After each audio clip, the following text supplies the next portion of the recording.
When I was a little girl, I remember going over my grandmother's house. She always kept it in perfect order, and I remember how she used to fuss over little things like wrinkled pillowcases or dusty bookcases. But there was one room in the house that was completely unlike the others. Grandma would never go up to the attic, and for many years I wasn't allowed up there either. But once I had turned, maybe 10 years old, I was so curious about the attic that I practically demanded to be let up there.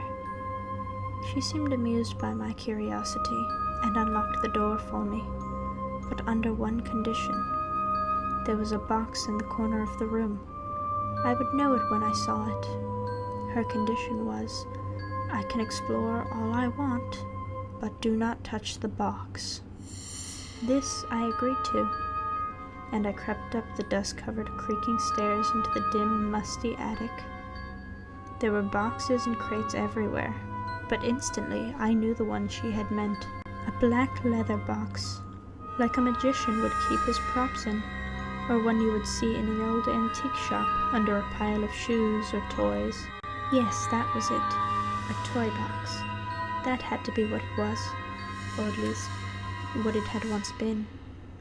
For a while, I was able to avoid it, occupying my mind with searching through the piles of debris and keepsakes scattered all over the attic. But somehow I always found my way back to the box, standing before it, silently staring at it as though it were beckoning me near, and I fought strongly against its pull, but I could not help it. I was only a child after all.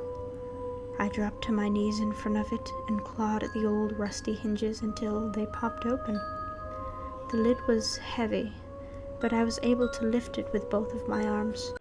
I gazed inside, scared to death of what I may find. Stolen jewelry, a body, or perhaps worse.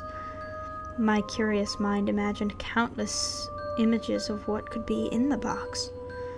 But as the light flooded that little leather toy chest, my heart sank as I found that it was empty.